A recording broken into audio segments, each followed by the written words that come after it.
नमस्कार दोस्तों, इस वक्त की बड़ी खबर आ रही है। दिल्ली पुलिस के कमिश्नर एसबीके सिंह को हटा दिया गया है। उनकी जगह सतीश गोलचा, जो कि क्राइम तक ने पहले इस खबर की मोहर लगा दी थी कि सतीश गोलचा सबसे ज्यादा जो जिनकी बात चल रही थी सीपी के लिए, सबसे ऊपर उनका नाम था और बिल्कुल वही हुआ है। 1992 बैच के एजीएमयूटी कैडर के जो ऑफिसर हैं सतीश गोलचा, इस वक्त तिहाड़ जेल के डीजी हैं, उनको दिल्ली पुलिस का नया कमिश्नर बना दिया गया है। इससे पहले यह कहा जाए कि जो अभी संजय अरोड़ा साहब जब रिटायर हुए थे तो उसके बाद एसबीके सिंह को दिल्ली पुलिस के कमिश्नर की कमान सौंपी गई थी, उनको एडिशनल चार्ज दिया गया था। लेकिन अब ये कहा जा रहा है 1992 बैच के सतीश गोलचा है, उनको सीपी बनाया गया है। वो सीबीआई में भी रह चुके हैं, कई अहम पदों पर रह चुके हैं। लेकिन प्रवेश, अचानक ये कदम उठाना, अभी तो 6 महीने का वक्त था। 1988 बैच के एसबीके सिंह थे और अभी मुझे लग रहा है सिर्फ 1 महीने का वक्त बीता होगा और लॉ एंड ऑर्डर की स्थिति को देखते हुए बहुत सारे ऐसे केसेस आ गए। हमने देखा 3-4 एक एसआई का केस आया और 3-4 करप्शन के छोटे मोटे अधिकारियों पे लगे आरोप। फिर लॉ एंड ऑर्डर की स्थिति को लेकर ऐसा कहीं ना कहीं होम मिनिस्ट्री से और एक मैसेज देने का कोशिश किया गया कि अगर जो उस स्थिति को संभालेगा नहीं ठीक से और उसे हम कहीं ना कहीं साइडलाइन कर दिया जाएगा। और यही हमें इस केस में देखने मिलता है, क्योंकि आए दिन आप देखिए सबसे मेन चीज, सबसे बड़ी चीज, सबसे बड़ी जिम्मेदारी किसकी थी? सीएम की सिक्योरिटी की जिम्मेदारी थी। वो किसको दे दी गई? आप देखिए आज ही सीएम की जिम्मेदारी दे दी गई है सीआरपीएफ को। पुलिस से हटा ली गई है जिम्मेदारी। तो ऐसे बहुत सारे अहम जो चीजें थी वो पिछले कुछ दिनों से हमें नजर आ रही थी और हम ही थे जो सबसे पहले ये बात को मुहर लगाया था हमने कि जो गोलचा साहब है वो सबसे पहले जो है कमिश्नर की दौड़ में पहले नंबर पे, जब हमने पिछली वीडियो बनाई थी। लेकिन अचानक से जो नाम आया, जो कि बड़ा ही अनप्रिडिक्टेबल नाम था, और वो वैसे भी 6 महीने का उनके पास समय था और एक तरह से ऑफिसर्स में इस बात की खुशी थी कि वो एएमयूडी कैडर के थे। तो उससे एक चीज़ अच्छी थी कि जो इस कैडर, यहाँ के कैडर का जो ऑफिसर्स है उसे भी मौका मिल रहा है कमिश्नर बनने का। लेकिन इनकी अगर बात कर ले, इनके पास की गोलचा साहब के, तो इनके जो करियर देखा जाए तो सीबीआई और काफ़ी इंपॉर्टेंट रोल्स इनके पास रह चुके हैं। और एक कहा जाए कि बड़ा ही डिसिप्लिन ऑफिसर, क्योंकि इनके पास जब से तिहाड़ दिया गया था, इन्होंने जरा भी 2 मिनट नहीं लगाया इन्होंने। आपको याद होगा, मुझे याद है वो दीपक जेलर का केस और ऐसे, मतलब इन्हें डिसिप्लिन बहुत सही, मतलब बहुत ज़्यादा पसंद है कि भाई डिसिप्लिन में रहोगे, काम करोगे तो यू आर एक्सेप्टेबल, अगर नहीं हो तो सीधा गेट आउट। और ये वाली फिलॉसफी है इनकी और उसी के आधार पर काम करते। तो इनकी छवि को देखते हुए और इनका पिछला बैकग्राउंड देखते हो और सीनियरिटी में सबसे पहले नंबर पर आते हैं, तो इसलिए इनका नाम हम पहले भी बता रहे थे कि इनका नाम चल रहा है और होम मिनिस्ट्री से भी इनके नाम को 2-3 बार रेफर कर दिया। लेकिन सबसे बड़ा सवाल यह है कि अचानक 1 महीने के अंदर एसबीके सिंह को क्यों हटा दिया गया? अभी 1 महीना भी मुझे लगता है पूरा नहीं हुआ है।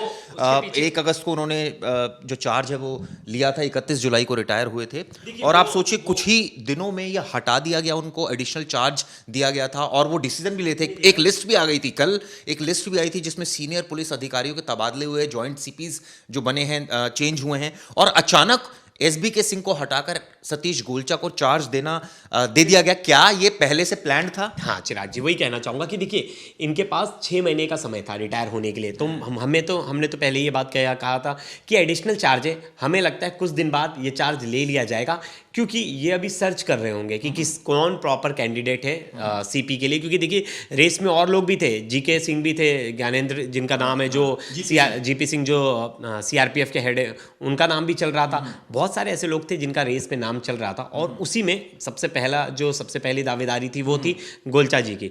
अब ऐसे में सिर्फ इनको एडिशनल चार्ज दिया गया था, मतलब जब तक वो गद्दी तो खाली नहीं होगी कमिश्नर की, उस पर कोई ना कोई, किसी ना किसी को तो आपको रखना है।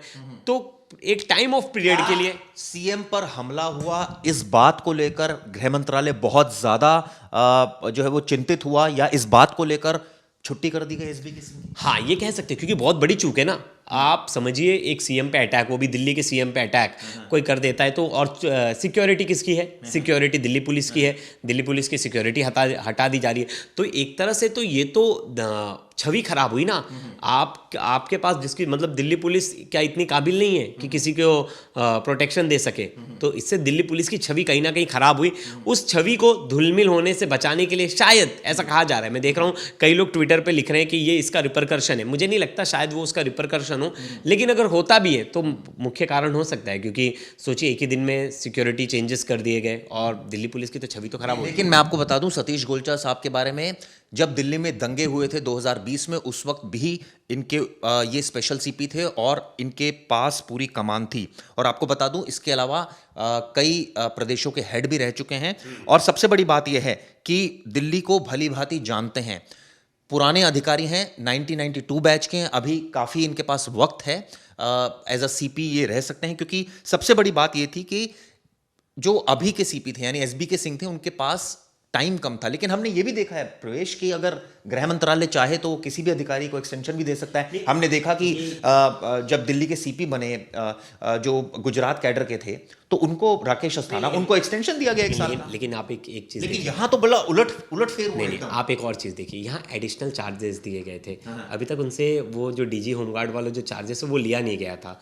हाँ, तो एडिशनल चार्जेस जब भी दिया जाता है तो एक सिंपल मैसेज है कि अभी फिक्स्ड नहीं है कि मुझे याद है एसएन श्रीवास्तव को भी एडिशनल चार्ज मिला था जब दिल्ली में दंगे हुए थे, जब उनको लाया गया था तब उनको एडिशनल चार्ज देकर लाया गया था। लेकिन रिटायरमेंट से कुछ वक्त पहले उनको फुल चार्ज दे दिया गया था। तो वो हाँ, लेकिन वो रिटायरमेंट से कुछ समय पहले दिया गया था क्योंकि वो सीपी बन जाते, उनका पोस्ट बढ़ जाता, तो उनको कई बेनिफिट्स बढ़ जाते हैं। जैसे दया नायक के साथ किया गया, रिटायरमेंट से पहले उन्हें एसीपी बना दिया गया। तो इस तरह के केस जो ऑर्डर आया है, ऑर्डर बहुत क्लियर कट है। ऑर्डर में लिखा है with the approval of competent authority Satish Golcha IPS AG MUT cadre 1992 posted as DG prison is hereby appointed to the post of commissioner of police। यानी इसमें एडिशनल चार्ज नहीं है, सीधा सीधा कमिश्नर ऑफ पुलिस जो है वो बने। नहीं, अच्छी चीज़ है। और मुझे लगता है इससे बहुत सारी स्थिति देखिए, दिल्ली का पुलिस और दिल्ली के पुलिस जो कहा जाता है ना वर्ड, अगर वो प्रॉपर यहीं से हैं तो बहुत सारी चीज़ें सिचुएशन, क्योंकि देखिए बार बार ये आरोप लगता था अंदर से भी, मतलब पुलिस महकमे से ये आवाज़ उठती थी कि क्या दिल्ली का कोई काबिल पुलिस अफसर नहीं है जो सीपी के पद के लिए काबिल हो। हमने देखा कि जब नाम चला इनका भी, अब मैं देख रहा हूँ कई जगह ये लिखा जा रहा है कि रेखा गुप्ता पर हमला वो इस वजह से बहुत लोग सोशल मीडिया पर भी लिख रहे हैं कि इसमें, लेकिन ज़रूरी नहीं है वो रीज़न हो, रीज़न कुछ भी हो सकता है। लेकिन ये एक बड़ी चूक तो थी दिल्ली पुलिस की, कहीं ना कहीं नाम तो खराब हो रहा है दिल्ली पुलिस का। हमने कई खबरें करी जिसमें आपको दिखाया किस तरह से दिल्ली में भ्रष्टाचार हुआ। अब ऐसे में जो नए सीपी है उनके लिए सबसे इंपॉर्टेंट होगा भ्रष्टाचार पर लगाम लगाना। जो अधिकारी रिश्वत लेते हैं उनके खिलाफ सख्त कार्रवाई करना, अपने हिसाब से अधिकारियों को, जो मेरिट वाले अधिकारी हैं उनको उनके हिसाब से पोस्टिंग देना। देखना होगा ये हो पाता है नहीं। सतीश गोलचा साहब के पास बहुत ज़्यादा उनके सामने चैलेंज होगी क्योंकि सीएम पर अभी अटैक हुआ है। ऐसे में आने वाले वक्त में उनकी सिक्योरिटी फुल प्रूफ रखना, क्योंकि दिल्ली पुलिस भी आउटर रिंग में होती है, ऐसे में दिल्ली को सुरक्षित रखना, दिल्ली के नागरिकों को सुरक्षित रखना, ये सबसे अहम जिम्मेदारी होगी। ये वीडियो किस लिए बताइएगा। धन्यवाद।